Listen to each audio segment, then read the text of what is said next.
They said I disrespected my father because I refused to let my husband sleep on the couch. I'm 24, married with 2 small kids. We live hours away from my parents, but during a snowstorm we stopped at their place for the night. I thought it would be a chance for them to spend time with their grandkids. Instead, it turned into a reminder of why I cut contact before. My father has always been controlling, but this time he made it clear. He didn't want my white husband sleeping in the same room as me in his house. Married, with 2 kids. Think about how absurd that sounds. It started the moment we walked in. My parents were whispering, glaring at each other, acting off. I've seen this 100 times. My sister and I even call it their weird mood. Usually it just means tension between them. This time it turned on me. My mom pulled me aside and quietly said, "Your dad doesn't feel comfortable. He wants your husband to sleep on the couch." I thought she was joking. I laughed in her face and asked why. Her answer? "Because he's white. Your dad feels weird." I couldn't believe it. We have 2 toddlers. My husband is literally family. We've been married for years. And suddenly my father is acting like I'm sneaking a boyfriend into the house? I told her it was ridiculous, that my sister and her husband had stayed there plenty of times without issue. But my mom just shrugged, saying she didn't want to hear my dad's complaining all night. That's when I realized this wasn't about tradition or respect. It was about control. My dad's rules only applied when he wanted them to. My husband, bless him, didn't want to fight. He offered to take the couch just to keep the peace. I hated it, but with 2 cranky kids and a long drive behind us, I let it happen. At 4 a.m., I found him lying there, wide awake on the most uncomfortable couch imaginable. I sat with him trying to keep him company, and we both drifted off. That's all it took. Just falling asleep next to my husband, for my mom to lose it. She hissed at me, whisper yelling so my dad wouldn't wake up. "Are you that codependent you can't spend one night apart? You're disrespecting us in our own house." And in that moment the absurdity hit me. I wasn't a teenager sneaking around. I was a grown woman married with kids, and my parents were acting like we were breaking some sacred rule. The morning after that sleepless night on the couch, I woke up already on edge. My husband was trying to act like nothing happened, playing with the kids while sipping the terrible instant coffee my mom always insists on serving. But I could see it in his eyes. He felt humiliated. He didn't say it out loud, but the way he avoided meeting my father's gaze said everything. I thought maybe we could just pack up, load the car and get out before things escalated. But of course my mom cornered me in the kitchen while I was making breakfast for the kids. "You disrespected us last night," she whispered harshly. "Do you know how hard it would have been for me if your father woke up and found you 2 on that couch together?" I set down the plate a little harder than I meant to. "On that couch together? We're married. We have 2 children. Do you hear how ridiculous that sounds?" She crossed her arms like she was the victim. "You don't understand your father. You don't know what I have to deal with when you provoke him. You made things so much harder for me." That was the line that broke me. I spun around, looking her dead in the eye. "No, Mom. You made it harder for us. For him. My husband isn't some random stranger. He's the father of your grandchildren. And you're treating him like a shameful secret because of his skin color." She froze, lips pressed tight because she knew I was right. "Still," she muttered, "your sister never caused problems like this." I laughed bitterly. "Because her husband isn't white, you mean? Let's stop pretending this is about respect or rules. This is racism. Plain and simple." Before she could answer, the front door slammed. My dad was home. The air in the kitchen thickened instantly. My mom looked at me with panic, like she was bracing for a storm. And sure enough, when my dad walked in and saw me standing with my arms crossed, he demanded, "What's this attitude? What did you tell your mother now?" I didn't back down. I told her the truth, that you disrespected my husband last night, that you treat us like teenagers sneaking around, instead of a married couple with kids. His face turned red instantly. He stepped closer, pointing at my husband who had just walked into the room holding our toddler. "That man is weak. Pathetic. He's ruined you. You were supposed to have a future. Now you're dirty and sinful because of him." The words hung in the air like poison. My husband stiffened, clutching our son tighter, but he didn't respond. He didn't need to. I was already boiling over. For years, I'd let my father dictate everything with his anger. But in that moment, watching him humiliate the man who had done nothing but love and support me, I realized something. I wasn't a scared teenager anymore. I took a deep breath, steadied my voice and said, "No, Dad. You're the one who's weak. Because only a weak man tears down his own daughter to feel powerful." The room went silent. My father's jaw clenched. My mother looked like she wanted to disappear. My husband stared at me with shock and maybe pride. And for the first time in my life, I didn't flinch. My father didn't back off. If anything, my refusal to flinch only made him louder. He stepped closer, raising his voice so the whole house could hear. "You think you're strong now? Talking back to me in my own house? That man," he jabbed a finger at my husband, who was still holding our son, "isn't good enough for you. He never will be. He's soft, he's useless, and he doesn't understand our ways." The old me would have tried to calm him down to avoid a scene, but I was done tiptoeing. "He understands one thing better than you ever have," I said, my voice steady. "Respect. He respects me. He respects our children. He respects himself. You don't." My father scoffed, but I saw the flicker in his eyes. He wasn't used to resistance. His whole life, people bent to his anger. Behind him, my mother wrung her hands, torn between fear and guilt. For years, she'd been his buffer, apologizing for him, smoothing things over. But this time, she didn't jump in to protect him. She just watched me, silently begging me to stop, but also maybe silently rooting for me. My husband stayed quiet, but the way he shifted our son onto his hip told me he was ready to leave at a moment's notice. And that's when it hit me. This wasn't just about me anymore. It was about what kind of family my kids would grow up in. Would they see a grandfather who respected their father?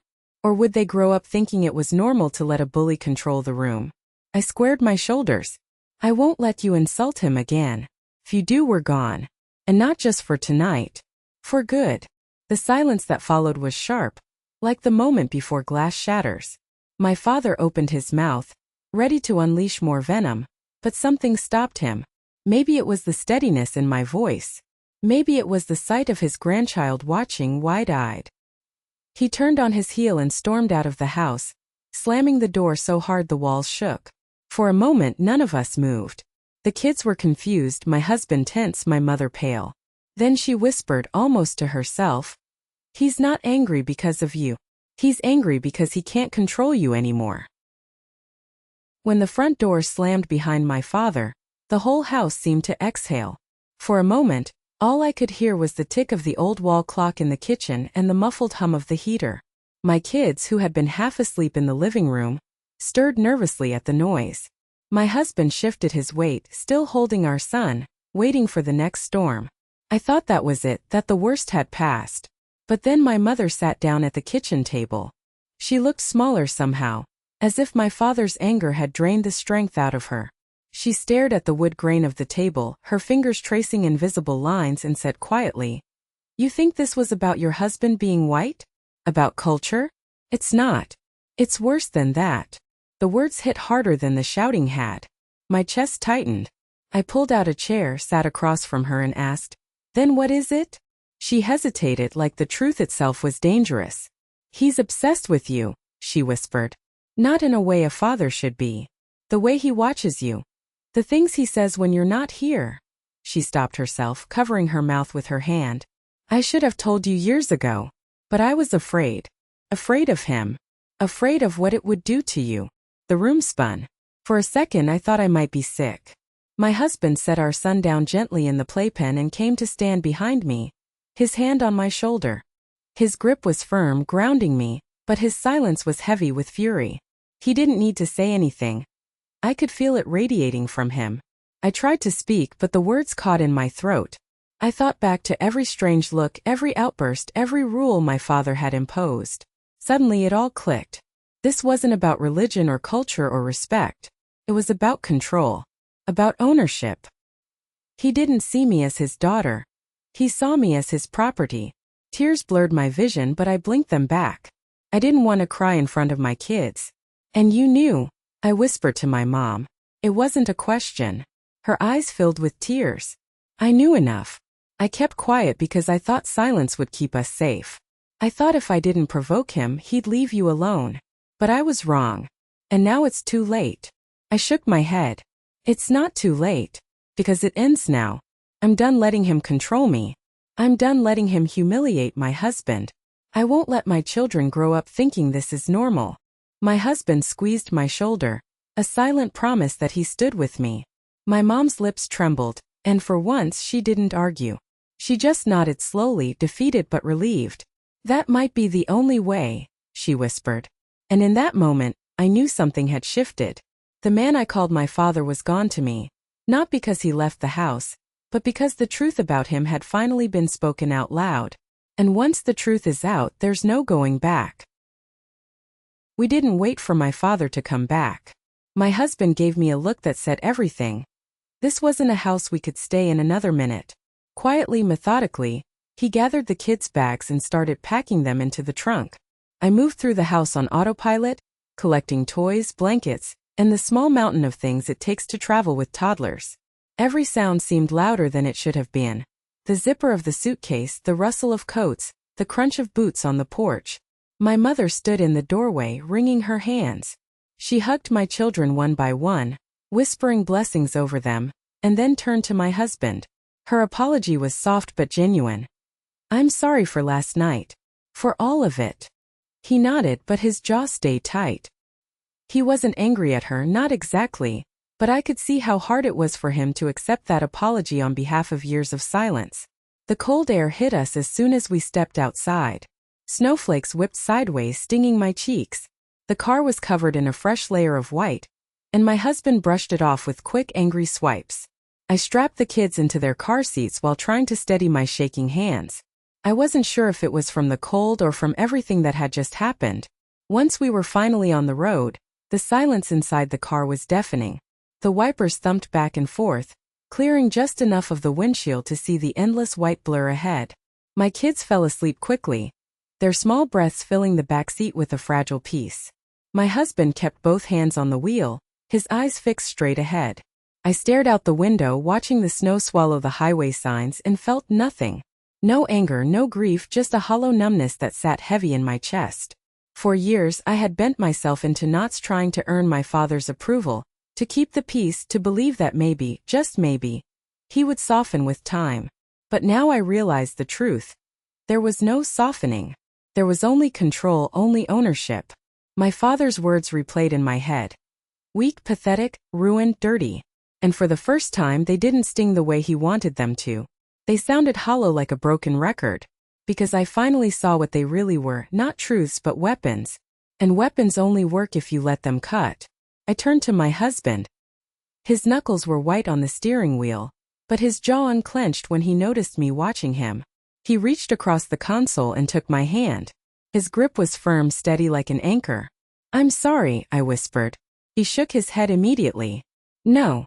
Don't you dare. None of this is on you. You stood up to him. You did more than most would. His words settled over me like a blanket, heavy but comforting. Maybe I hadn't failed. Maybe for the first time in my life I had actually done the right thing. I turned back to the window. The snow was relentless, but the road stretched forward mile after mile. And in that endless white, one thought anchored itself in my mind. I'm never going back there again.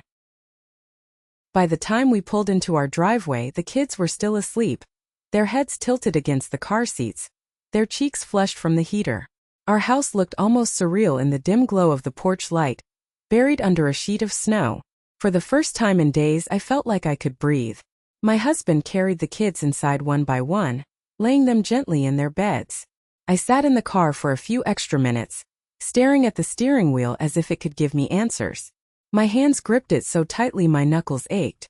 I had always imagined going no contact as something distant, a threat more than a reality, but tonight it became real. And the strangest part was how quiet the decision felt. No explosion, no ceremony. Just a door closing and my mind sealed shut. When I finally walked inside, the house was warm, still smelling faintly of cinnamon from the candles I'd left burning days before. My husband was waiting at the kitchen table, 2 mugs of tea in front of him. He looked exhausted, the kind of exhaustion that sinks deeper than the body and sets into the soul. Still, he tried to smile when I sat down. "You okay?" he asked softly. I shook my head. "No. But I will be." For a moment, neither of us spoke. The only sound was the faint hiss of the radiator. I wrapped my hands around the mug, letting the heat seep into my skin, but I couldn't bring myself to drink. "I'm sorry," I finally said, my voice breaking. His brow furrowed. "For what?" "For letting him treat you like that. For not stopping it sooner. For everything."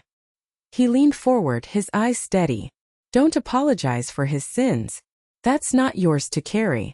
You did more than enough today. You stood up to him. You told the truth. You protected us. That's what matters." His words hit me harder than my father's insults ever had, because they were true, and because they reminded me that, unlike my father, my husband didn't need to control me to love me. I took a deep breath, the kind that feels like clearing dust out of your lungs. I'm done, with him. With pretending he's anything other than what he is. He nodded slowly, as if he'd been waiting to hear those words for years. Good, because our kids don't need that poison in their lives. And neither do you. For the first time all day, I felt something crack through the numbness, relief. Not joy, not triumph, but the quiet relief of knowing a battle was over. Later, as I tucked the kids in, I paused for a moment, watching their peaceful faces. They didn't know what had happened. They didn't know the weight of the words spoken in that kitchen. And that was the point. I was determined they never would. That night, when I finally lay down beside my husband, the silence of our home felt different. Not empty, not heavy, just clean. And for the first time in years, I slept without fear of waking up to his voice in my head. The days after we came home felt strange, like living in two worlds at once. On the surface, life moved on, the kids needed breakfast, the laundry piled up, the bills still came in the mail.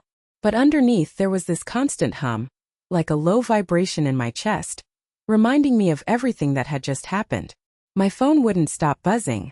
At first, I ignored it, letting the screen light up on the counter until it dimmed again. Most of the calls were from my mom. Finally, curiosity got the better of me, and I listened to one of her voicemails. Her voice cracked through the speaker. "I'm sorry. I shouldn't have said anything. Your father was furious, but he'll calm down. Please don't hate me. Just give it time." Time. That word made me laugh. Bitter and humorless. Time was always her solution. Wait it out, stay quiet, let the storm pass. But the truth had finally settled in me. With him there was no storm passing. The storm was permanent. I deleted the message before it finished. That evening I stood in the kitchen staring at the kettle, waiting for it to whistle. My husband came up behind me, slipping an arm around my shoulders. "You don't have to listen to those," he said. "I know," I admitted. "But part of me still wants to. Part of me still feels guilty." He turned me gently so I'd face him. "You don't owe them anything. Not after what he said. Not after how he treated us." I wanted to believe that. I really did. But the guilt was stubborn. It sat in my chest like a stone. Later, a few friends texted me, saying they'd seen some of my mom's posts online. Cryptic little quotes about ungrateful daughters and children who forget their roots. One friend asked if everything was okay. I typed out 3 different replies before deleting them all. Finally, I just wrote back, "We're fine." Long story. Because how do you explain to people that your father's obsession and your mother's silence had poisoned everything? That night, as I tucked my kids in, my son looked up at me with wide, innocent eyes. "Are we going back to Grandma's soon?" The question nearly broke me. I smoothed his hair and forced a smile. "Not for a while, sweetheart. But you'll see Grandma if she wants to visit us." I didn't mention Grandpa. I wasn't sure if I ever would again. When I went back downstairs, my husband was waiting at the table with 2 mugs of tea. He pushed one toward me. "You feel like you cut something out of yourself, don't you?" I nodded, swallowing hard. "Yes. But at the same time, I can finally breathe." He took my hand, gave it a squeeze. "That's what freedom feels like. Strange at first, but better every day." And for the first time I believed him. The weeks that followed were quieter than I expected. Too quiet, almost. After years of living with the constant tension of what will Dad say, what will Dad do? The silence felt unnatural at first, like waiting for a shoe to drop. But gradually the quiet began to feel like something else. Peace. I noticed it first in my husband. He laughed more easily, without that guarded edge he always carried around my family. One evening I watched him on the living room floor, building a Lego tower with our son while our daughter piled blocks into his lap. His laughter filled the room warm and unforced, and it hit me like a revelation. This is what family is supposed to sound like. The kids seemed lighter too. No confused looks at raised voices. No questions about why Grandpa was angry again. They were just children, free to be loud, silly, messy, without anyone glaring at them like they were a burden. Meanwhile, my father didn't stay silent. He sent long, venomous emails, paragraphs of accusations, each one uglier than the last. I was ungrateful. I was betraying my roots. I had been corrupted by my husband. He predicted my marriage would fail, that I'd come crawling back in shame. I didn't reply. I didn't even read most of them. Straight to the trash. Every time I hit delete, it felt like reclaiming a piece of myself. My mom called too, always late at night. Her voice hushed like she was afraid he'd overhear. She begged me to forgive, to come back for the sake of family. I listened, but I no longer let her words burrow under my skin. One night I told her calmly, "Mom, I love you. But until he respects my husband and my children, there's nothing to come back to." She cried, but she didn't argue. That silence told me more than any words could. Still, the weight of it lingered. Cutting off your parents isn't like cutting off a friend. It feels like amputating part of yourself. Some nights I lay awake staring at the ceiling, wondering if I'd regret it someday, if I'd miss him despite everything. But then I'd remember his words, his eyes full of hatred directed at the man who loved me most, and the doubt would dissolve. One afternoon I sat with a notebook trying to process it all. I wrote, "I used to think strength meant surviving his anger. Now I know strength means walking away from it." Seeing the words on paper made it real. The truth was, I wasn't the same person who had driven into my parents' driveway weeks ago, still hoping for acceptance. That version of me had been chasing something I was never going to find. The new me was done chasing. For the first time in my life, I felt like I was living on my own terms, and it felt better every day. It didn't take long for the ripple effects to spread. My father might have stormed out that night, but his voice carried far beyond those walls. Within a week, relatives I hadn't spoken to in months were suddenly checking in. The messages all followed the same script. "He's still your father. Blood is blood. You'll regret this one day." One cousin even wrote, "You think walking away makes you strong? Just makes you cold. Families forgive." I read that text 3 times before finally deleting it. Forgiveness isn't the problem when someone never apologizes. Forgiveness without change is just permission to keep hurting you. Still, I won't pretend it didn't sting. Growing up, I was taught that family loyalty was sacred. That no matter how angry you got, you always came back to the table. And here I was standing up, pushing my chair in and walking away for good. My husband noticed the weight I carried as I scrolled through those messages, my jaw tight. He reached over, took the phone out of my hand, and set it on the counter. "You don't have to read those. You don't have to carry their expectations anymore." I wanted to argue, to say it's not that easy, but he was right. It wasn't about what I owed them, it was about what I owed myself and, more importantly, our kids. That evening I was tucking my daughter into bed when she asked, "Mommy, are we going to see Grandpa soon?" Her question hit me harder than any insult my father had ever thrown. I sat down beside her, brushed her hair back from her face, and forced a steady voice. "No, honey. We won't be seeing Grandpa, but Grandma might visit us." She nodded sleepily, accepting my answer without pushing. But as I kissed her forehead, I felt the full weight of what I'd chosen. My kids would grow up without a grandfather, not because he wasn't alive but because he had chosen control over love. Later that night my mom called again. Her voice was hushed like she was afraid he'd overhear. "He's angrier than ever," she whispered. "He says terrible things about you. But I'm proud of you for standing up to him. I never could." For a long moment I just sat there in silence, the phone pressed to my ear. All those years I had thought she was complicit, that she agreed with him. And maybe she had, in her silence. But in that moment I realized she was also trapped, still playing the part of peacekeeper, still living in fear. I couldn't fix her life, but I could fix mine. When I hung up, my husband asked quietly, "What did she say?" I looked at him, at the man who had borne every insult from my father without ever striking back, and I said, "She said she's proud of me." And for the first time in my life, I felt proud of myself too. Months passed, and the distance between me and my father grew wider with every week. He never called me directly. Instead, his anger arrived in waves, through venomous emails, nasty voicemails I never answered, or relatives carrying his messages like unwanted couriers. Each one had the same bitter flavor. Accusations that I was ungrateful, that I had betrayed my culture, that I was ruined by marrying a man outside his approval. He predicted my marriage would collapse, that I'd come crawling back in shame. In the past, those words would have crushed me, but now, I deleted them as easily as taking out the trash. Each click of delete felt like reclaiming another inch of freedom. My mother visited once, slipping into our home while he was busy elsewhere. She hugged my kids tightly, held my husband's hands for a long moment, and whispered, "I'm sorry for everything." For a few hours she was just grandma again. Reading stories, laughing at the mess in the playroom, letting herself enjoy the kind of peace she never had at home. When she finally stood to leave, she lingered at the door. Her eyes searched mine. "Maybe one day I'll have the courage to do what you did," she said softly. And then she was gone, back to the cage she still called marriage. I stood there for a long time after, torn between sorrow for her and relief for myself. You can't drag someone else out of the fire if they don't want to leave. But you can stop letting yourself burn alongside them. Meanwhile, life in our home felt lighter. I noticed it in the small things. The way my husband whistled while making coffee. The way my kids laughed without glancing nervously at the adults in the room. The way I caught myself smiling without realizing it. One evening, my husband and I sat on the porch, mugs of coffee in hand, the kids finally asleep inside. The air was crisp, the kind that carries silence like a gift instead of a threat.